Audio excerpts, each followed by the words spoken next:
নমস্কার বন্ধুরা, বাংলা মায়ের হ্যাংলা সেলে সবাইকে স্বাগতম। শুভ দুপুরবেলা চলে এসেছি আবার একটা নতুন রান্না নিয়ে। আজকে আমি বানাবো এঁচড়ের শেষ দিন চলে যাচ্ছে, এঁচড় চলে যাচ্ছে বাজার থেকে। তো আজকে আমি বানাবো এঁচড়ের তরকারি এবং খুবই হালকা সিম্পলভাবে করবো। জিনিসটা কি কি লাগছে আপনাদেরকে একবার দেখিয়ে দিই। এঁচড় সেদ্ধ করে রেখে দিয়েছি, আলু কেটে রেখে দিয়েছি, লাগছে টমেটো কুচো, কাঁচা লঙ্কা, পেঁয়াজ, আর লাগছে আদা রসুন। তার সাথে লাগছে সর্ষের তেল, হলুদ, লঙ্কা, তেজপাতা, সবই লাগছে। তো চলুন ফার্স্ট আমি স্টার্ট করি। ফার্স্ট আমি গ্যাসটা অন করে নেব। তো পরিমাণ মতন কড়ার মধ্যে আমি তেলটা দিয়ে দেব, খুবই অল্প তেল দেব। এর মধ্যে দিয়ে দেবো গোটা জিরে অল্প করে দিয়ে দেবো পরিমাণ মতন। জিরেটা একটু লাল লাল মতন হওয়ার পরেই আমি দিয়ে দেবো এখানে পেঁয়াজ কুচিটা। পেঁয়াজটাকে আমি একটু ভালো করে লাল লাল মতন ভেজে নেব। তো দেখতেই পাচ্ছেন বন্ধুরা, পেঁয়াজটা একটু হালকা লাল লাল মতন হয়ে গেছে। এখানে আমি কিন্তু আলু দিয়ে দেবো। পেঁয়াজের সঙ্গে আলুটা ভালো করে লাল লাল মতন করে ভেজে দেব।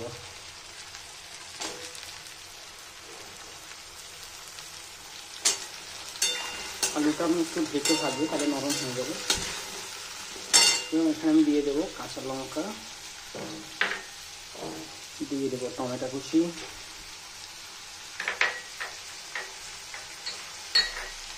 এর সঙ্গে দিয়ে দেবো পরিমাণ মতন নুনটা দিলে কি হবে, আলু আর টমেটোটা নরম নরম হয়ে যাবে। নুনটা দিয়ে কষালে কি হয়, টমেটো আর আলুটা একটু নরম নরম হয়ে যাবে। এটাকে আমি 10 মিনিট ঢেকে রাখবো। এই ফাঁকে আমি গ্রেটারেতে গ্রেট করে নেবো রসুন আর আদাকে। তো চলুন বন্ধুরা দেখা যাক এটা হয়েছে কিনা। তো দেখতে পাচ্ছেন কতটা জল বেরিয়েছে নুন দেওয়ার ফলে। এই জলের মধ্যে কিন্তু একদম কষানো হয়ে যাবে, আর আলাদা করে জল বা তেল কিছু দিতে লাগবে না। এর মধ্যে আমি দিয়ে দেবো আদা রসুন গ্রেট করে রাখা। এখানে আমি দিয়ে দেবো পরিমাণ মতন লঙ্কার গুঁড়ো, দিয়ে দেবো পরিমাণ মতন হলুদ গুঁড়ো। এবার এটাকে আমি ভালো করে কষিয়ে নেব।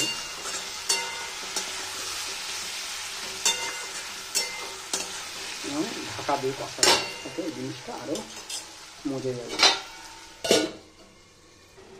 তো চলুন বন্ধুরা দেখা যায় এটা হয়েছে নাকি। তো দেখতেই পাচ্ছেন একদম কষানো হয়ে গেছে আমার আলু, টমেটো এবং পেঁয়াজগুলো।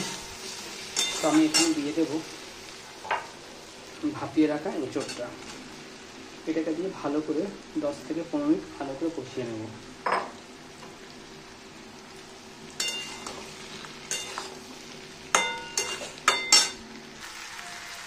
তো দেখতে পাচ্ছেন বন্ধুরা, আমার এঁচড়টা কষানো হয়ে গেছে। এবার আমি কিন্তু জল দিয়ে দেবো।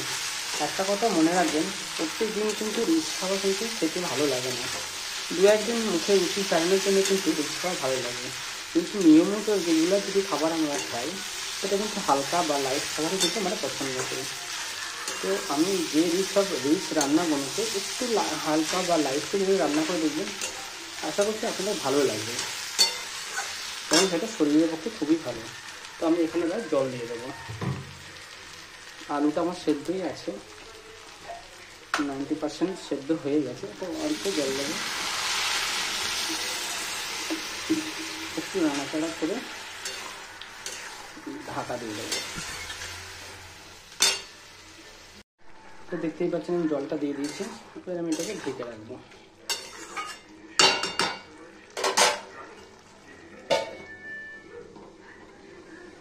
দশ থেকে 5 মিনিট একটু ফুটিয়ে নেব। তো চলুন বন্ধুরা দেখা যায় এটা হয়েছে কিনা। তো দেখতেই পাচ্ছেন এটা আমার হয়ে গেছে কমপ্লিট। আলুগুলো সেদ্ধ হয়ে গেছে, নরম নরম, একদম নরম হয়ে গেছে। তো আমি এখানে একটু দিয়ে দেবো 1 চামচ ঘি, আর দিয়ে দেবো পরিমাণ মতন চিনি। এটাকে একটু ভালো করে নাড়াচাড়া করে 2 থেকে 3 মিনিট ফুটিয়ে নিয়ে নামিয়ে নেব।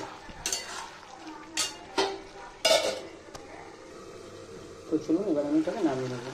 একটা সুন্দর গন্ধ আসছে, দেখতে পাচ্ছেন এটা হয়ে গেছে কমপ্লিট।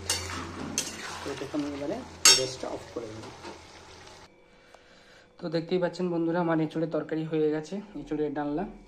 যদি আপনাদের ভালো লেগে থাকে তো প্লিজ কমেন্ট করে জানাবেন, চ্যানেলটাকে সাবস্ক্রাইব করবেন এবং অতি অবশ্যই লাইক করবেন, আর এক ভিডিওটা শেয়ার করতে ভুলবেন না। তো আজকের মতন আমি এখানেই শেষ করলাম। আগামী দিনকে আবার একটা নতুন রান্না নিয়ে আপনাদের সঙ্গে হাজির হয়ে যাব।